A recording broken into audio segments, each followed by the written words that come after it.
Today, a heated moment unfolded on Capitol Hill as Representative Marjorie Taylor Greene entered into a tense procedural and factual battle with Democratic members over the status of a Maryland man accused of being affiliated with the violent gang MS-13.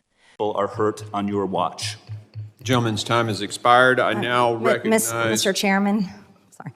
I ask unanimous consent to enter for the record. One of our colleagues had asked if there was evidence if the so-called Maryland man, Kilmar Abrego Garcia, was MS-13. According to the Attorney General of the United States, she posted that the evidence shows Kilmar Abrego Garcia has repeatedly been identified as a member of MS-13 by a Maryland County Police Gang unit, which I introduced for the record, a reliable confidential informant, ICE officers, an immigration judge agreed, and an appellate board agreed. Without so you have, is that a court order? Objection. Well, I object. No, she can put anything she wants in the record.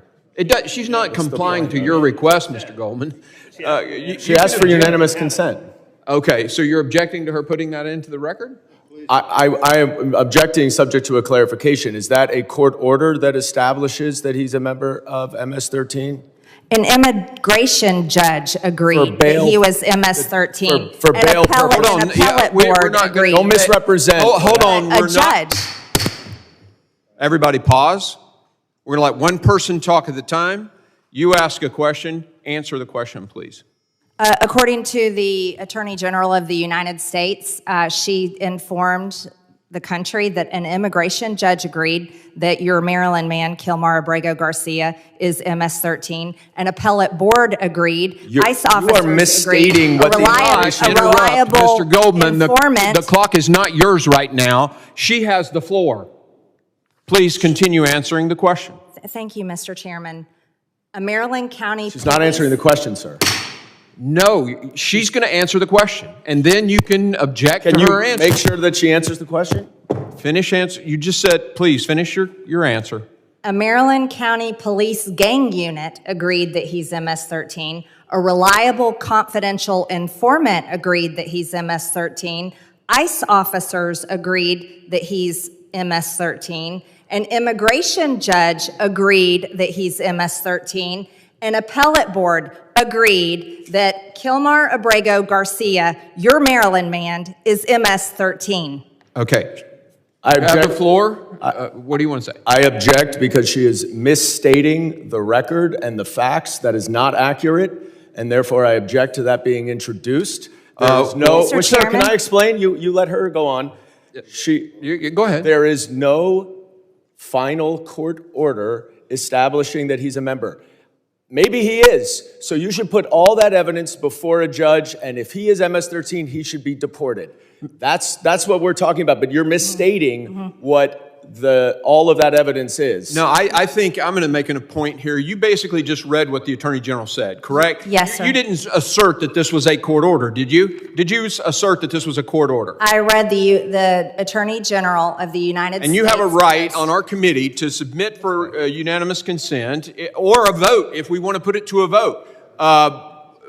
This for the record, correct? Is that it? Yes. That is correct. Okay, Mr. Chairman, she has a right.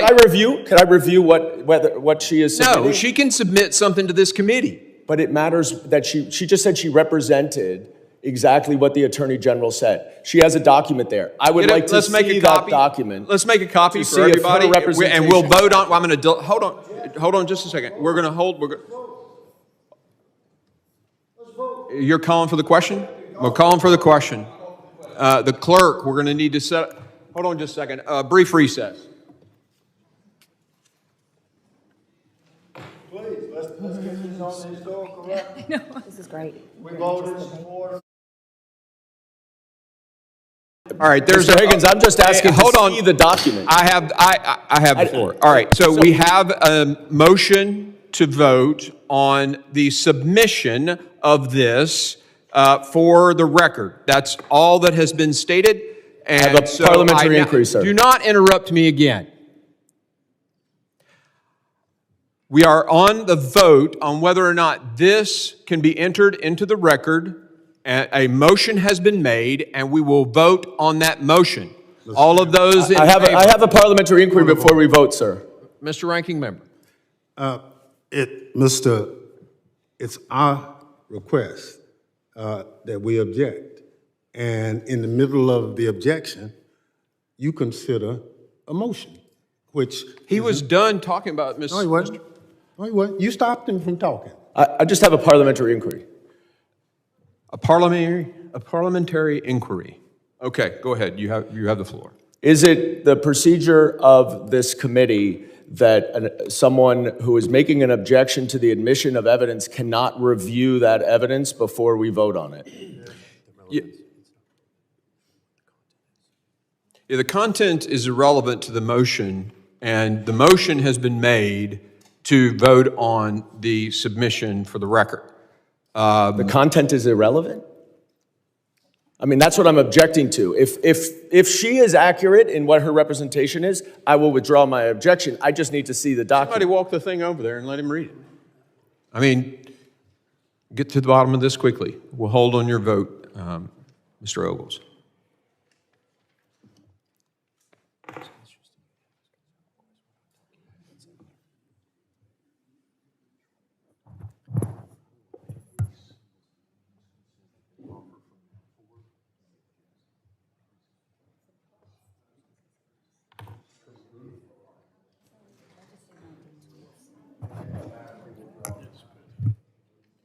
Mr. Chairman, given that this is a tweet from the Attorney General that is effectively, I believe, consistent with what Ms. Taylor Greene says, I withdraw my objection. Gentleman withdraws his objection. I now recognize, who's up?